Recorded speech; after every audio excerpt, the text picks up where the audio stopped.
Hello everyone, welcome to this Corda webinar, Designing on Corda. This is Roger Willis, the Developer Relations Lead here at R3.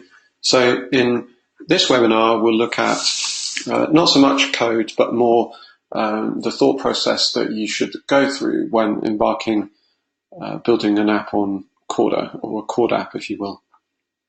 So I'll assume that you will have seen the first webinar by Richard Brown, which is an introduction to Corda key concepts, as well as the second webinar, which was done by me, and that's an introduction to the CorDapps template, which you can use to bootstrap your own apps. So this really follows on from those. So I definitely recommend watching those webinars first. They're available on Vimeo, and they're linked to on the Corda GitHub page. So you definitely need to watch those before this, because we'll cover some stuff which won't make too much sense if you haven't seen the first webinars. So today we'll look at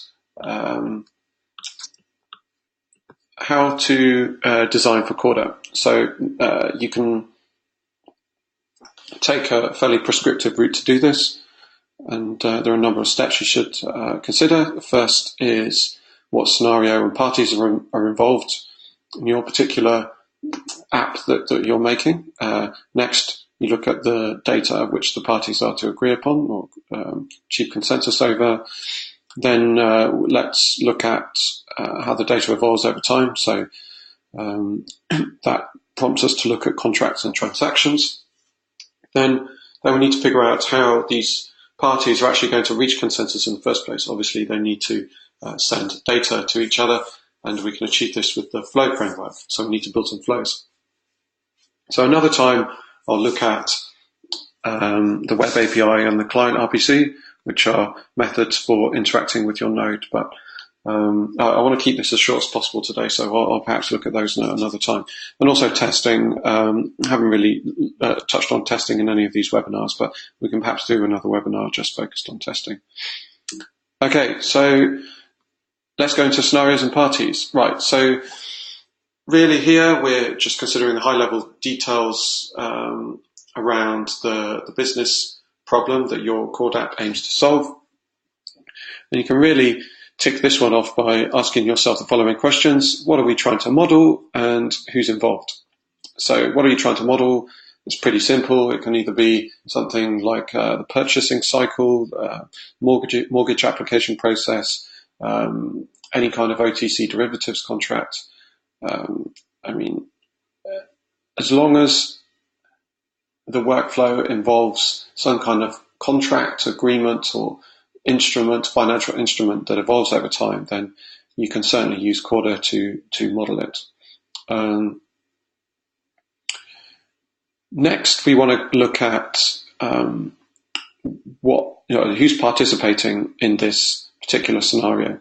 So in the case of the purchasing cycle, it's probably just going to be a buyer and a seller. In the case of a mortgage application, I guess you'll have a home buyer. You might have a previous bank that they had a mortgage with. You'd have the issuing bank. You might have a bunch of other parties like surveyors and conveyancing solicitors. With OTC derivatives, you'll have a party for each leg of the contract. So it's probably worth saying that single entity scenarios are probably not a good fit for distributed ledger technology. I won't really go much more into that, but obviously you need more than one party for it to be worthwhile. And at the moment with Corda, you can only use one key pair. We haven't built out user access levels yet, and I don't believe there's support for key randomization, so generating a key pair on a per transaction basis. So it's best for us to consider participants at the entity-wide level. So we're not looking at the likes of financial controllers, treasurers, and purchasing clerks, for instance. So with your scenarios, have a think. What are you trying to build, and who's involved? Pretty simple. Next, what are the parties which we've just enumerated? What are they trying to reach consensus over? So typically, this will involve some kind of financial instrument, a contract, or an agreement, or maybe just an arbitrary bit of data. For example, some of the projects that have been built on Corda to date don't necessarily all use financial instruments or contracts. For example, the KYC projects don't. The arbitrary data which the participants agree upon is just some particular property about a specified identity.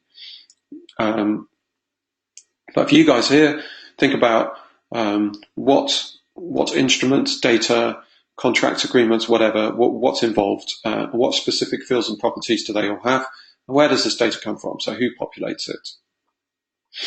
Some other considerations you might want to think about are agreements and contracts versus assets or issued things on ledger. So I tend to view these differently. So you can have bilateral agreements, perhaps like I don't know, it's like any type of legal contract, perhaps, and say an OTC derivatives contract. But then you've also got on ledger issued assets like stocks, bonds, cash, of course, and these behave slightly differently.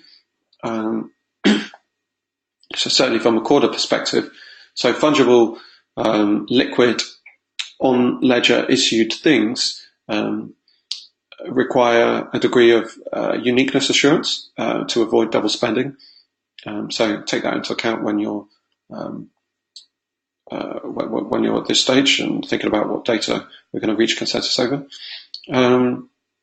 Whereas bilateral agreements that are perhaps non-transferable don't have any uniqueness assurance requirements, right? Because they can never be transferred away from the originating parties. So that's why Corda is pretty useful with the pluggable consensus. We don't necessarily have to use a uniqueness service under all circumstances. So next, we want to consider what properties are constant versus variable. So what does this mean? It means some properties don't change for the duration of a contract's life cycle. So take, for instance, a bond. You've got the coupon rate, the redemption date, and the issuer. So that stuff never changes throughout the life of the issued bond agreement. So what does change? Obviously, the current owner would change. Perhaps the redemption yield would change, or the discount would change. So we can split the properties up into constant versus variable. Constant properties lend themselves, to me, to sit in the legal contract, legal prose, which is linked to within a Corda smart contract. So if you remember, these are actually made up of a legal prose template and some parameters. So the template has a bunch of placeholders for things like coupon rate, redemption date, and issuer, and they're supplied to the template via the parameters. Then these two are concatenated together and then hashed, and this hash is stored in the Corda smart contract. So I think those types of constant data make good candidates for sitting within your legal prose. However, the variable properties such as current owner is more appropriate sitting within your state object. I can show you just a quick example now. Where am I? Wrong repo.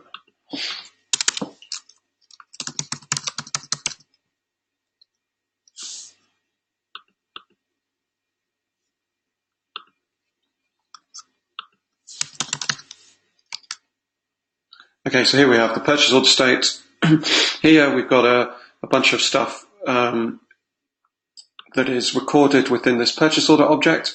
We got a buyer and a seller party, and we've got a link to the contract. So within this contract reference here, there'll be a link to the legal prose.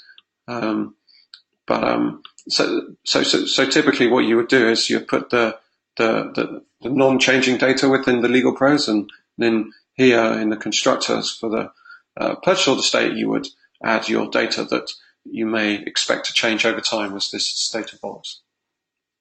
So perhaps you could put a I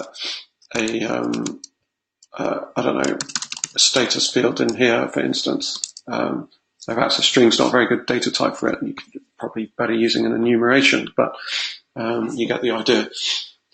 Some examples: options contract. It's pretty simple, and an invoice.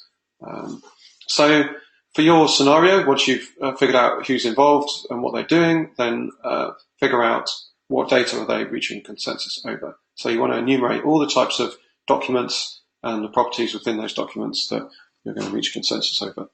Then at this point, you might want to start building your state object. One thing I didn't touch on actually is the types of state object which we offer. So if you go to structures.kt, it's a pretty useful file within the Corda core library. There's this contract state interface, which is what all contract states must implement, and it provides a reference to a Corda smart contract, as well as a list of participants. So participants are parties or public keys or parties that can consume this state in a valid transaction. But it doesn't end there. There are other types of contract state that other interfaces which actually implement this interface. So we scroll down. I can probably find. Okay, so here there's ownable state. So this might be appropriate for a some kind of financial instrument, some kind of on-ledger issued asset. Then we have a linear state. So a linear state is probably more appropriate for a legal contract. So this is some kind of contract which may change over time. This linear ID here groups all of the all of these states together as they change over time. So you would expect this unique identifier to not change.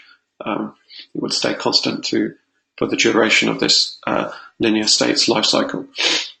Then lastly, there's schedulable state there as well. So these are states that can wake up at a predetermined point in time and invoke a flow.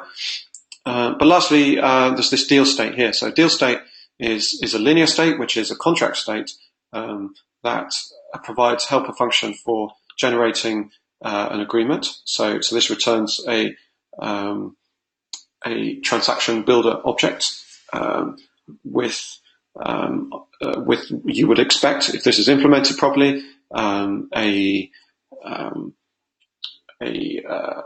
issuance transaction that takes no inputs and one output, which contains the deal state object, and it contains a list of parties that are involved. So this is just a helper for the time being.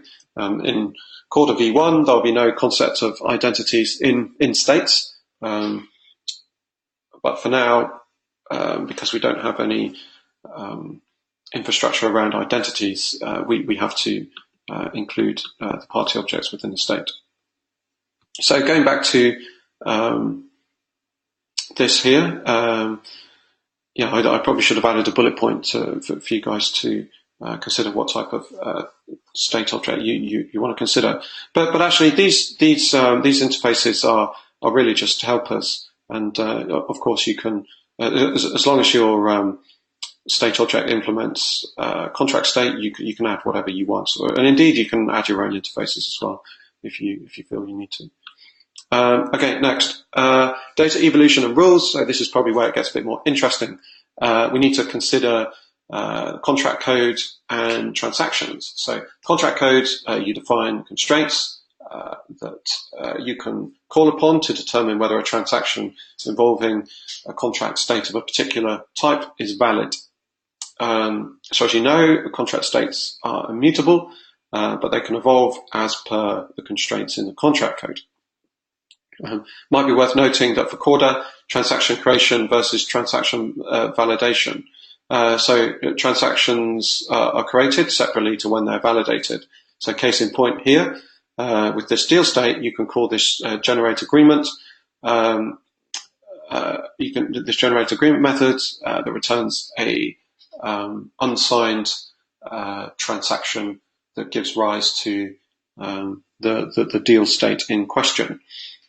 So you would build that. You'll build that transaction, sign it, send it to the other party, obtain their signature.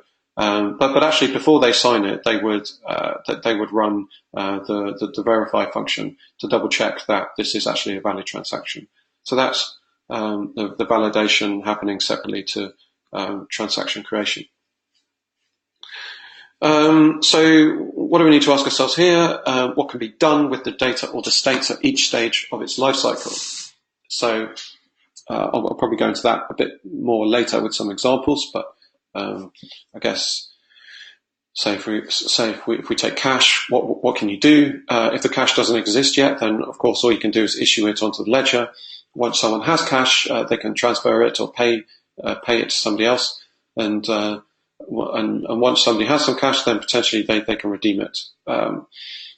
So who performs the action, or who can perform the action? Who needs to know it happened? So you might have some third-party observers, for example, a regulator that might want to know transactions happened, and who needs to validate.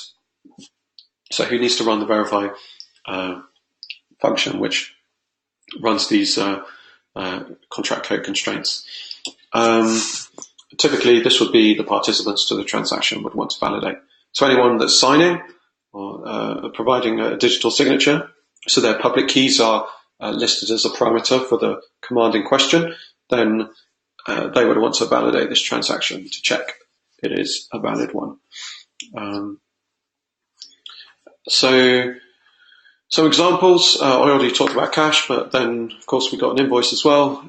You can issue an invoice, you can pay down an invoice, and you can cancel an invoice. So this is how an invoice may evolve over time. You may issue an invoice onto the ledger. It could potentially be partially paid.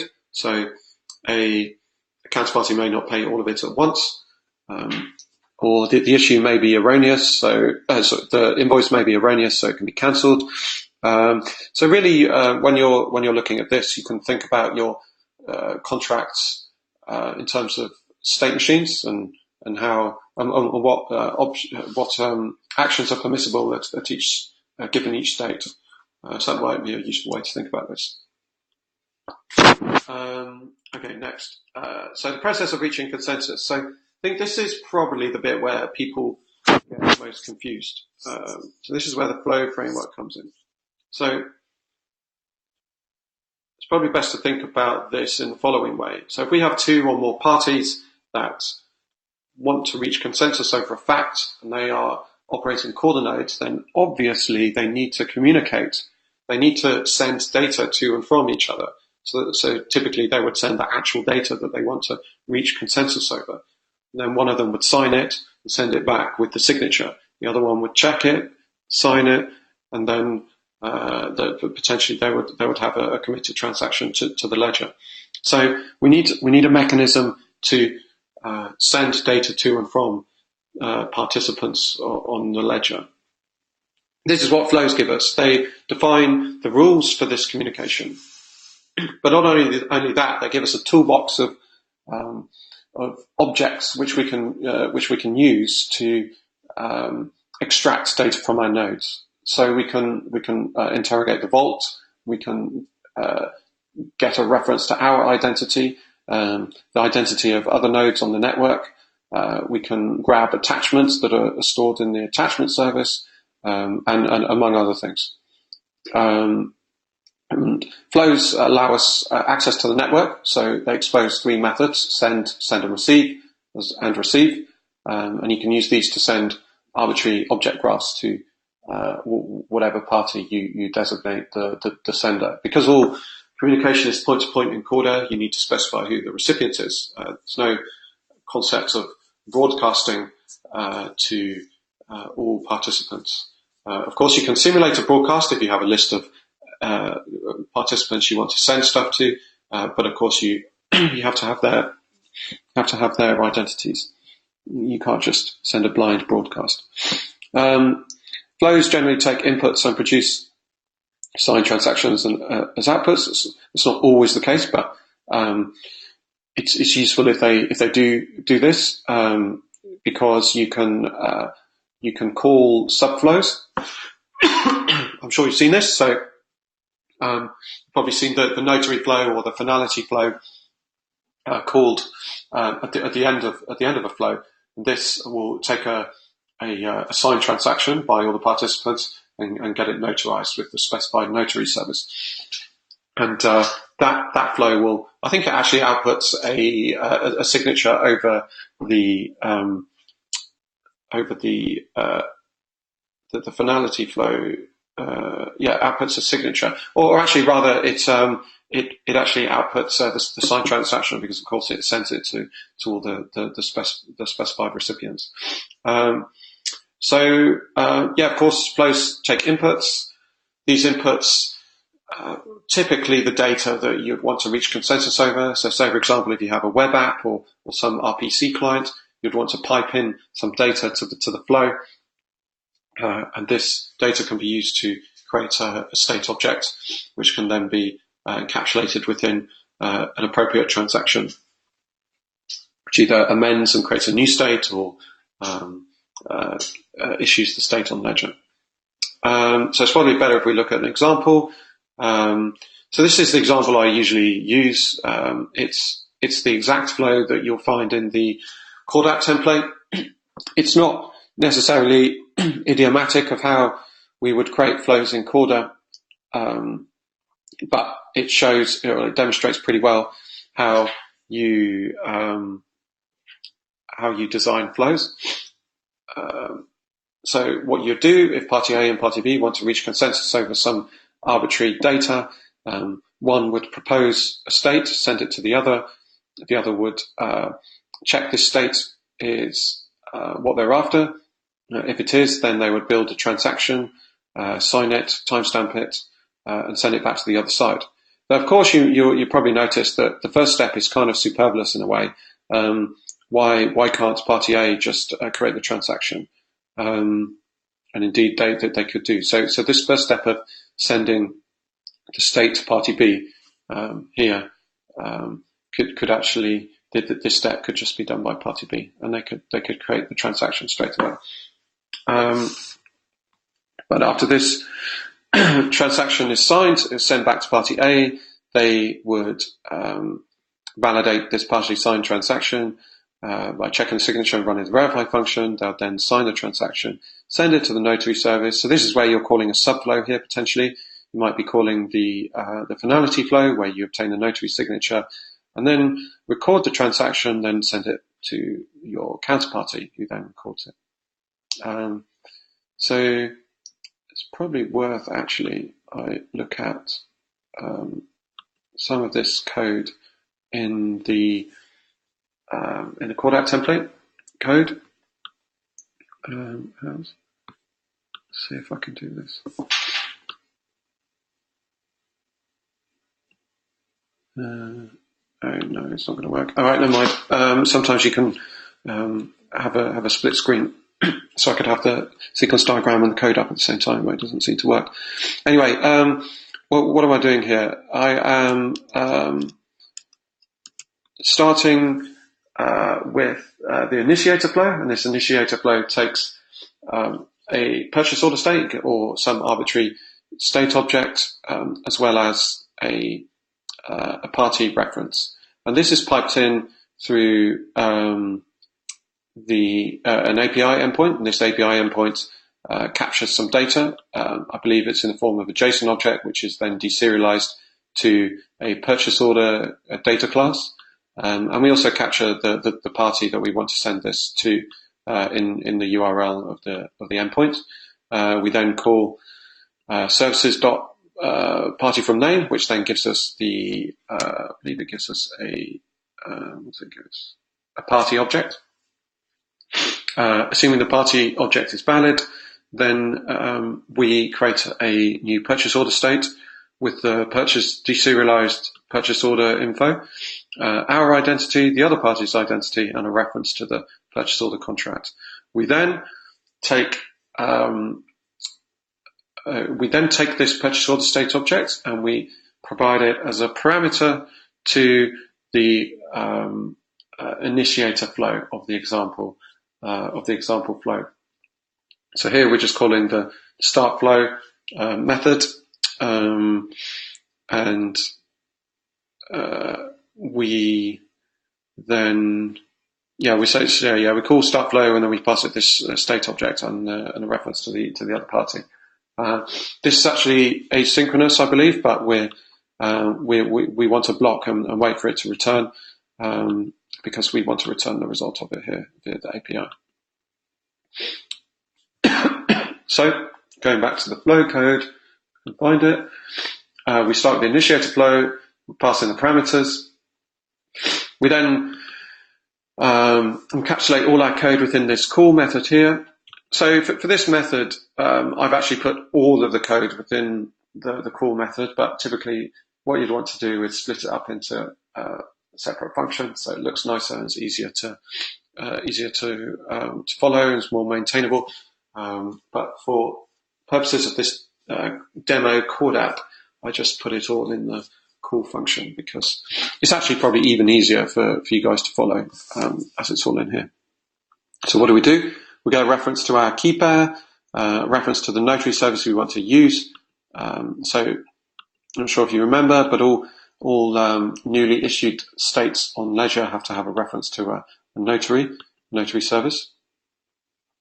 We then create a tuple of the purchase order state and the notary service. We send it to the other side. At this point, this flow state machine is persisted to disk. So it's this Java bytecode is serialized and written to a persistent data store somewhere on the node. So it essentially goes to sleep. However, we have an event handler listening for messages, because this is a send and receive call here. We're listening for messages of type acceptor from our counterparty. So we go to the other side. Our counterparty waits for the proposal. They receive the proposal. They don't do any validation because this is just a demo, but all data comes off the wire as untrustworthy data. You'll then unwrap it and perform some validation over it. This is very important because you can't trust what other nodes are giving you. This is the whole point of Corda. You then call this generate agreement helper method. So this just creates a issuance transaction. You can see this code in the purchase order state here. So we're just creating a new instance of transaction builder with a reference to our notary service.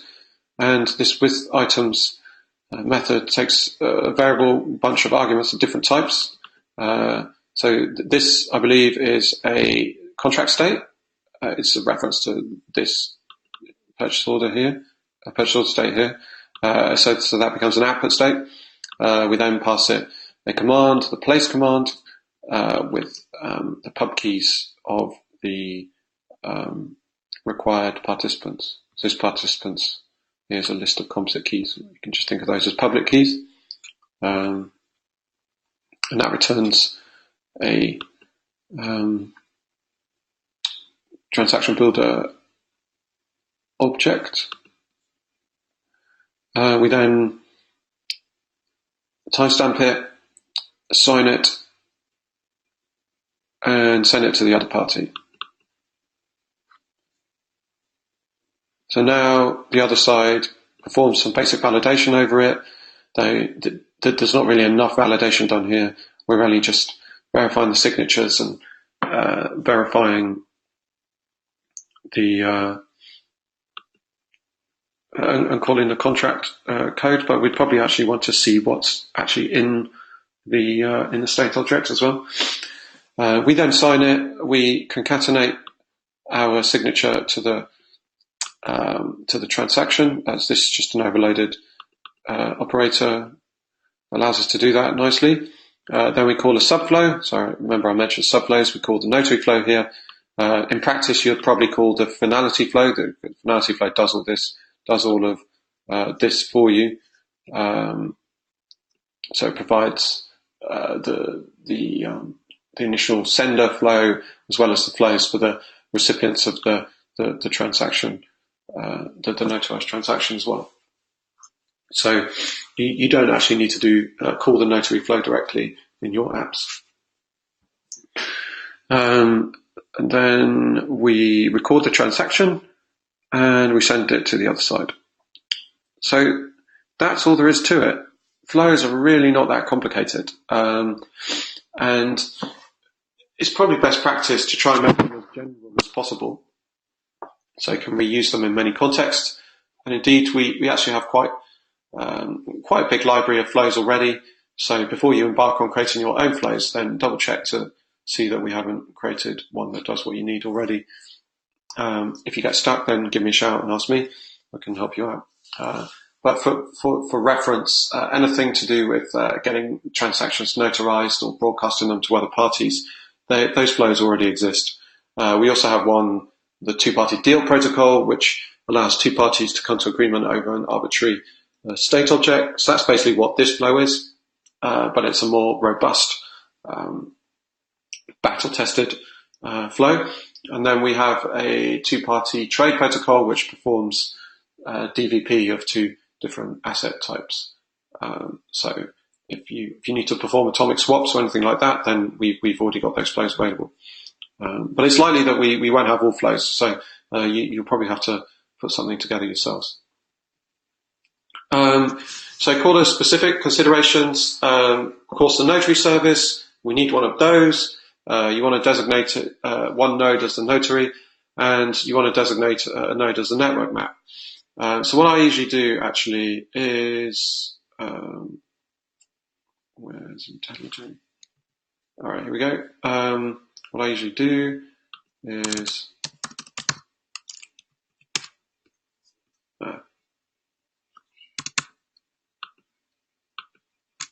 it's a build Gradle file. Here we go. In the deploy nodes Gradle task, in the build Gradle file, we have this domain-specific language which you can use to generate nodes. And you'll notice here there's this network map property, and we just give it the name of the node we want to be the network map service. Simple as that. And then also there's this advertised services property which takes a list of service types. Here this is a validating notary. So what I usually do is add a controller node that acts as the network map service and the notary. We don't care that this notary is not distributed in any way, shape or form, because this is just a demo app or a proof of concept. So in production versions, you would definitely want a distributed notary for most types of transactions, certainly ones involving cash anyway. Right, so communicating with your nodes, like I said, you would want to look at the client RPC framework and the web API.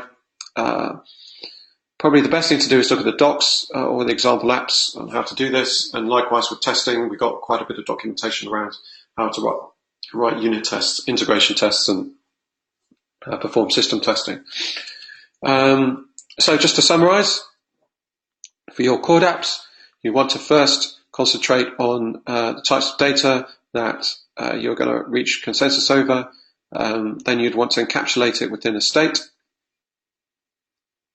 So remember, in your state, you have data which remains the same for the duration of a contract's life cycle, and you have some data which changes from state to state.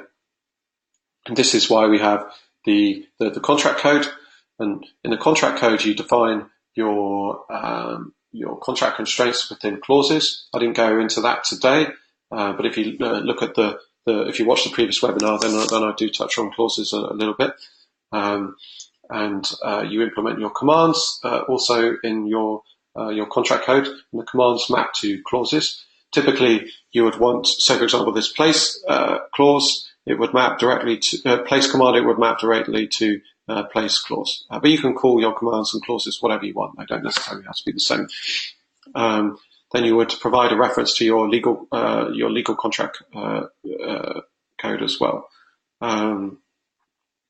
But you don't necessarily need that. Then next, you would want to consider your flows. So all flows have two sides. In this one, there's an initiator and an acceptor. You would then probably best put together some kind of rough sequence diagram so you know when each party needs to communicate and what they're communicating and what parties should expect off the wire from their counterparties.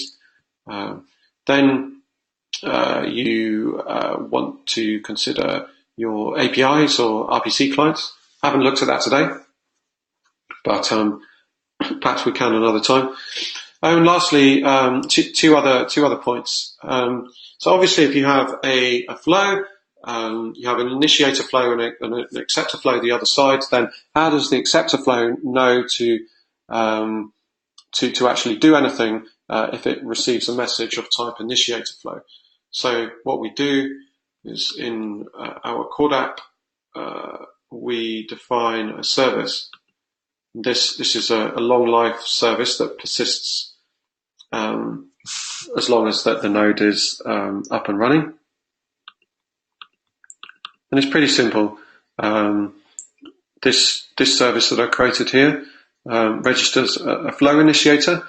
And what we're doing here is we're saying that if we receive a flow message of type example flow initiator, then we kick off the acceptor flow.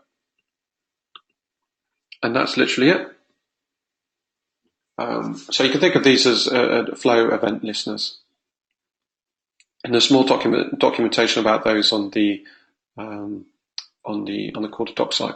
And lastly, you have your example, your plugins, and the plugin contains references to all the various components of the CorDapp which you put together. So your APIs, your flows, your services, any static content you want to serve via the node, as well as register some types that you would want to serialize as you're sending it across the wire to an RPC client. And for now, we can ignore this because we'll look at RPC another time. So that's all there is to CorDapps. So I'll leave that there for now. But now let's actually look at a simple example. So I'll try and whiz through this as quick as I can. And we're looking at the accounts payable cycle, and we'll look at modeling purchase orders and invoices specifically. So most of you are familiar with the purchase order, the payments, what do you call it, accounts payable cycle. You create a purchase order, you'll probably have it internally approved, you'd submit it to the seller for approval. They would approve it if they got the items in stock. If they don't, then they would just reject it.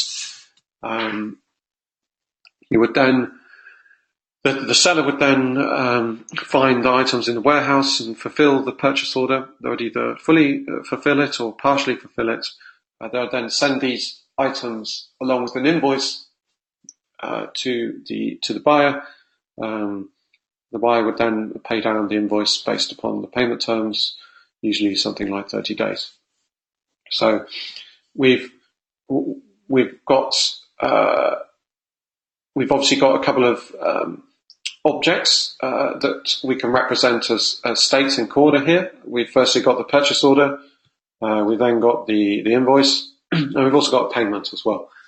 In practice, it's a lot more complicated than this, but for now, this level of complexity will do fine for us. So we got the purchase order and the invoice, and each have got their own various properties, some which may not change for the duration of its life, i.e. the purchase order number or the invoice number, and some which may do, for example, whether it's been paid or not. So we're just going into a bit more detail here about those properties and what types they are. So you can see here, got purchase order number, credit terms, contact details. These are all probably constant bits of data that don't change for the duration of the purchase order's life cycle. Likewise with the invoice. But then we got these status flags, whether the purchase order has been approved or rejected, fulfilled, partially fulfilled, or unfulfilled. Likewise with the invoice, an invoice can be paid, unpaid, or partially paid. What can we do with the purchase order at different stages of its life cycle? Well, if it doesn't exist, we can place a purchase order or issue a purchase order.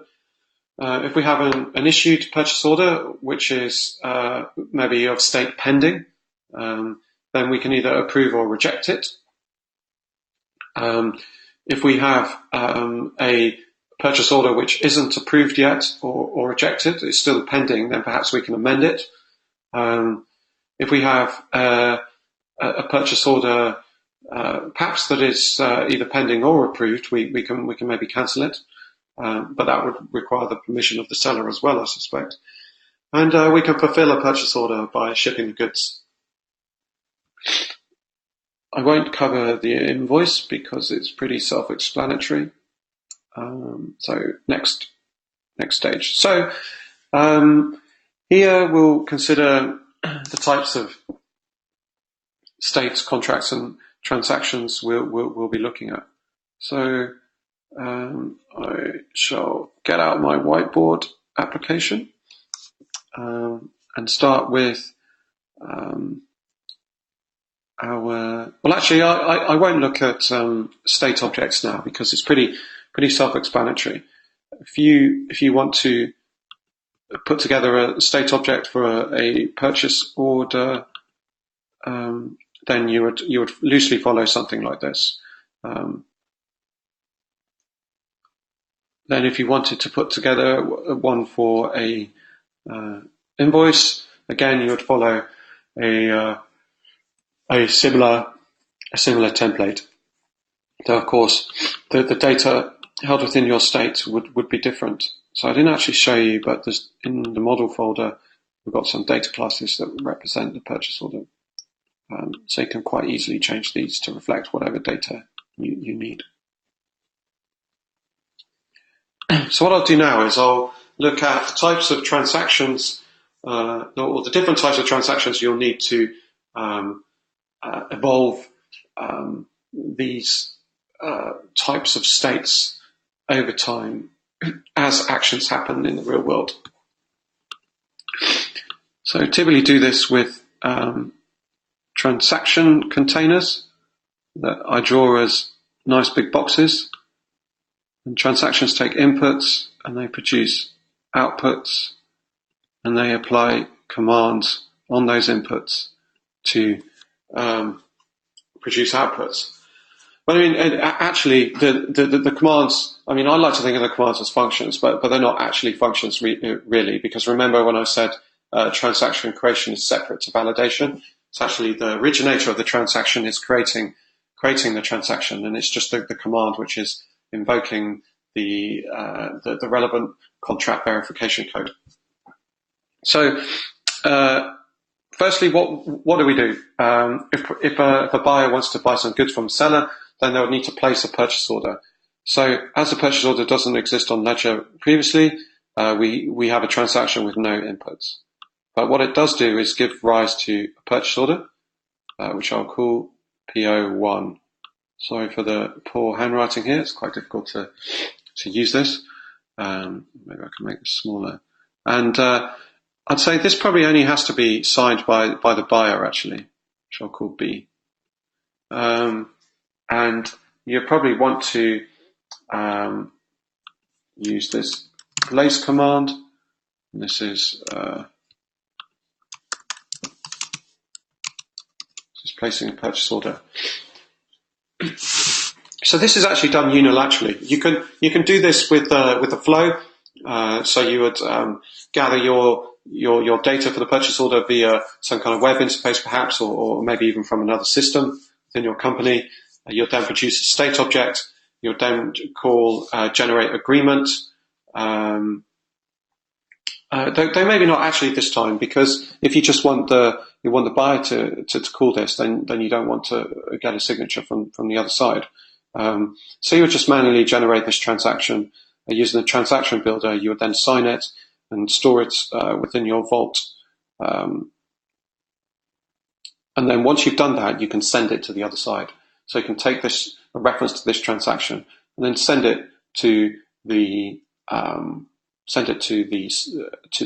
seller, who will then take this transaction and unpack it, validate it, and then they will perform whatever internal processes they need to perform over this purchase order object. So one of those processes might be go back to the pen. One of these processes might be approving the purchase order. Oh, sorry, that is very rubbish. Get rid of that. As I said, it's quite difficult to use.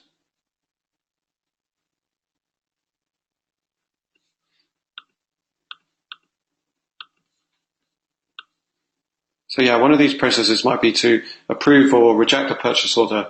But let's just call this process amending the purchase order for now, because we're amending the data held within state object. So what do? We take an input purchase order, let's say PO1, and we generate a transaction which produces an output purchase order PO2. And it takes a command, let's just call it amend. And this amend command could probably only be called by the buyer, because we wouldn't want the seller amending a purchase order, potentially.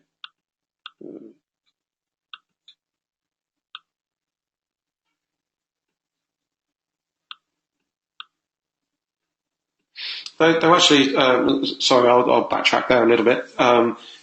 If you want the seller to approve or reject, then obviously they would need to amend as well. Though perhaps you could maybe split that up into different commands, so you could have a separate command for approve or a separate command for reject. In that case, you would have the seller signing it. So let's say now we do have an approved purchase order, and we want the seller to fulfill the purchase order. So now we have a purchase order coming in, and we create a new purchase order as output. But we also have another contract state type here, and that's the invoice. Because when a purchase order is fulfilled, what the seller is doing is getting those items from its inventory, packaging them up and sending them to the buyer. So here we perhaps have a fulfill command, and here we have an issue invoice command. Oops. But of course, because the invoice didn't exist on Ledger previously, we don't have any inputs. But it does give rise to invoice 1, we'll call it. And here we take in PO2, and we produce PO3. So this purchase order 3 will have a couple of differences to the purchase order 2. So we might have updated some information within the purchase order to reflect the fact that it's been partially fulfilled or fully fulfilled. And now we have an invoice on Ledger that reflects an obligation for the buyer to pay the seller. And of course, if the buyer is good, he or she will pay the seller within the contracted payment terms. So at some specified point in the future, we'd have another transaction that takes two types of contracts. The first one being the invoice state, and the second one being some cash. So if we take invoice 1,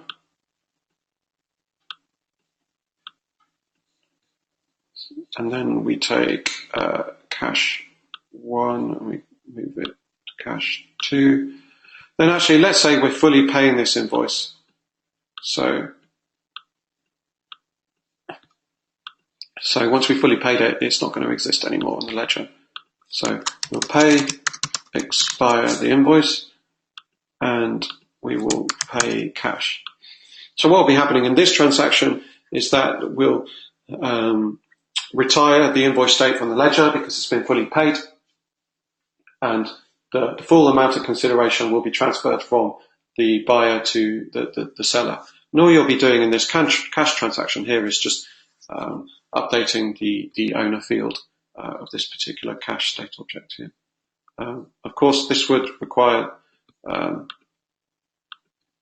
signature from both parties. So for this command, this pay and expire command, this would be probably signed by the seller, and this cash transaction here would be signed by this cash command here would be signed by the buyer. And here this would be probably just signed by the seller.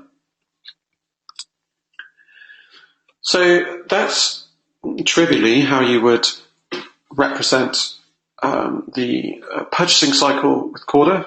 You would have, I guess, four different types of transactions to reflect the different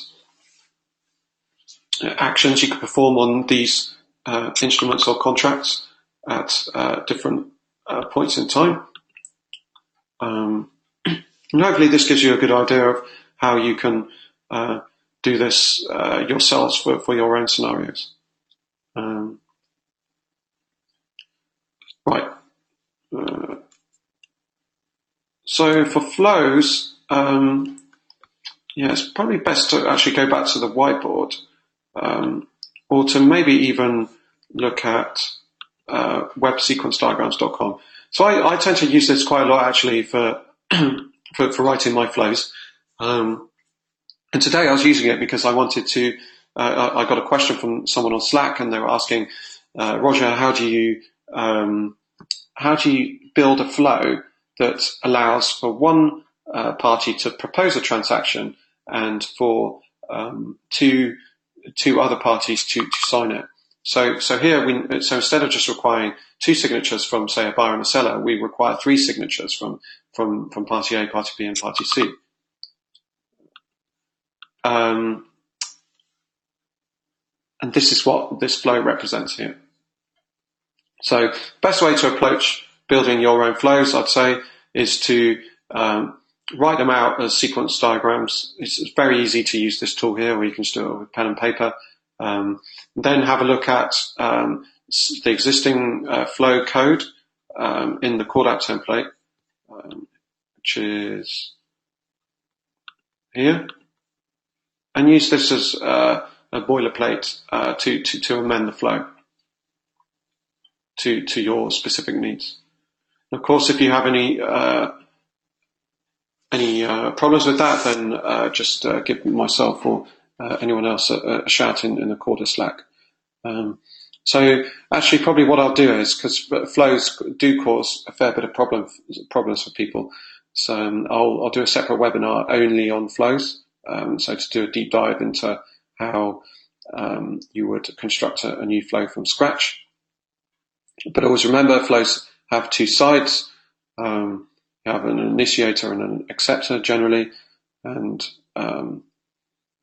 they are used for allowing the various parties in your scenario to actually reach consensus over some data. So those instruments or contracts or agreements that you require in your scenarios. So that's it. I mean, I'll leave flows for now, and I'll do another webinar on these in the future. So that's it for today. I hope that was useful and covered some bits that you weren't aware of before, or clarified some understanding in your mind of how you would approach building your own apps. Do have a look at the samples of the link here. So this is in the Corda, the main Corda repo. There's a samples folder in there, and there's a whole bunch of demos or samples. There's an interest rate swap contract. There's a simple initial margining model CorDapp. There is also a bunch. Well, I don't know. Let's have a look at them now. Where are we?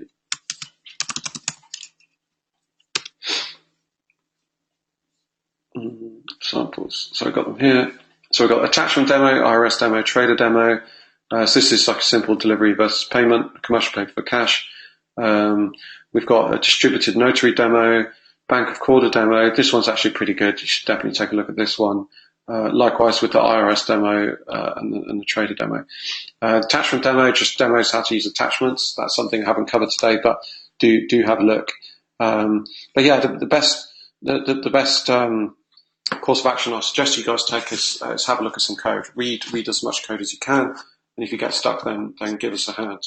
And you can contact us in the Corda Slack, on the Corda forums, or here's my email address here, rogerwillis@r3.com. So thanks very much for listening, guys, and I hope you found this useful. And yeah, let me know if you have any questions or are struggling with anything we've covered today in the webinar. So, cheers.